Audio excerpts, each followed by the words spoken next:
जय हिंद। हाल ही में अमेरिका की राष्ट्रीय उद्योग एवं सुरक्षा ब्यूरो ने भारत की 3 कंपनियों को एनटीटी की लिस्ट से बाहर करने की घोषणा की है तथा साथ ही में चाइना की 11 कंपनियों को एनटीटी की लिस्ट में फिर से शामिल करने के लिए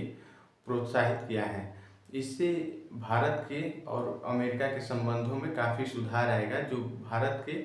परमाणु ऊर्जा के संबंध में काफ़ी भारत को उन्नति प्रदान करेगा। सबसे पहले हम लोग एनटीटी के बारे में समझने का प्रयास करेंगे कि आखिर एनटीटी है क्या।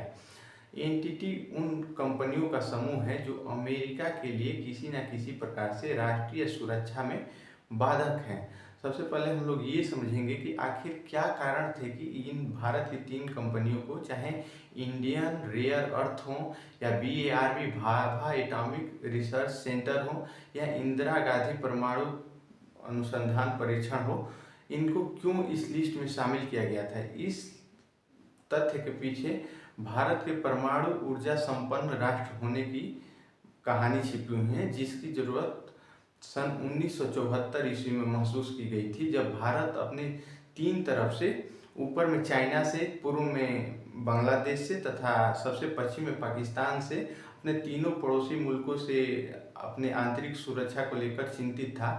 भाभा एटॉमिक रिसर्च सेंटर की शुरुआत डॉक्टर होमी जहांगीर भाभा ने की थी 1954 ईस्वी में। उनका मानना था कि भारत जब तक परमाणु ऊर्जा संपन्न राष्ट्र नहीं बन सकता है, तब तक उसकी आंतरिक सुरक्षा को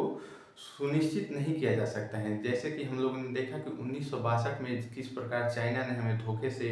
पराजित कर दिया, तथा उसके बाद 1965 में इंडो पाकिस्तान वार हुआ। उसके बाद 1971 में इंदिरा गांधी की गवर्नमेंट थी, जिसमें हम लोग पाकिस्तान और बांग्लादेश से लगभग युद्ध ही किए थे, जिसमें पाकिस्तान आर्मी के 93,000 सैनिकों को हम लोगों ने बंदी बना लिया था। इसके बाद हम लोग को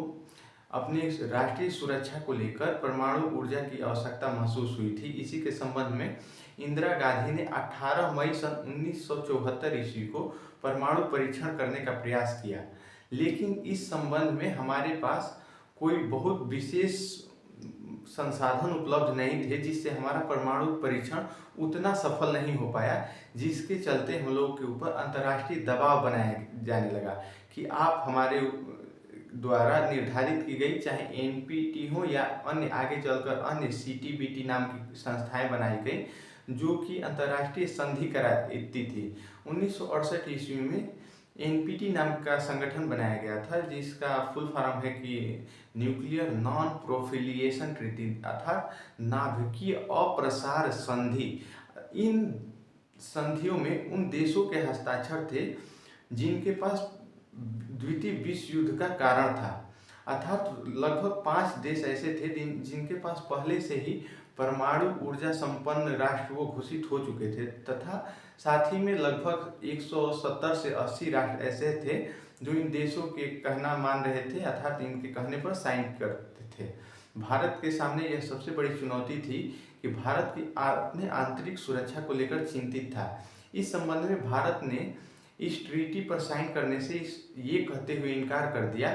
कि ये संधि संपूर्ण विश्व को एक परमाणु राष्ट्र तथा दूसरा बिना परमाणु राष्ट्र में विभाजित करने का काम करेगी, जो कि एक पक्षपात दृष्टिकोण है। आपके पास यदि परमाणु ऊर्जा संपन्न राष्ट्र पहले से ही आप हैं, तो आप ये निर्धारित नहीं कर सकते कि किस देश के पास परमाणु शक्ति रहेगी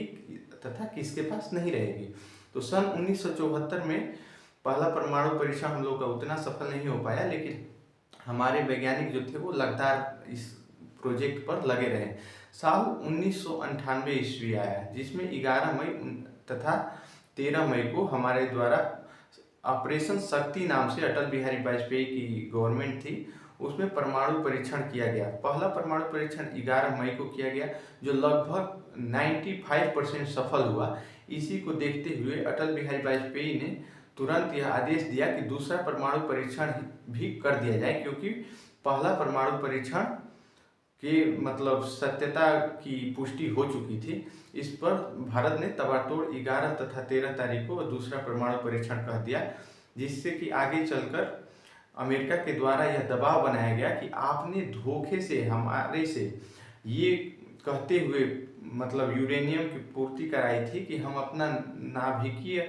परियोजनाओं अर्थात ऊर्जा विद्युत बनाने के लिए हम लोग इसका प्रयोग करेंगे, लेकिन आपने इसका गलत इस्तेमाल किया। यही कारण है कि ये जो 3 कंपनियां बताई जा रही थी, इंडियन रेयर अर्थ या भाभा एटॉमिक रिसर्च सेंटर या इंदिरा गांधी परमाणु अनुसंधान संस्थान, इन्हीं कंपनियों का इसमें नाम आया था, जिसके कारण इन पर प्रतिबंध लगा दिया गया था, जो कि साल 2025 में चलकर जो बाइडेन तथा नरेंद्र मोदी जी की आपसी सहयोग से इन कंपनियों को इस लिस्ट से बाहर निकाल दिया गया है, जिससे कि भारत और अमेरिका के संबंधों में एक मतलब पॉजिटिविटी देखी जा रही है कि ये संबंध आगे चलकर बहुत अच्छा, काफ़ी अच्छा होगा भारत के लिए, जिससे कि भारत को यूरेनियम की आपूर्ति आसानी से होगी और भारत अपना कोयले की भी बचत करेगा तथा जो प्रदूषण उत्सर्जित करता है उसमें भी कमी आएगी। ऐसे ही इंफॉर्मेशनल वीडियो के लिए वीडियो को लाइक करें तथा चैनल को सब्सक्राइब करें। जय हिंद।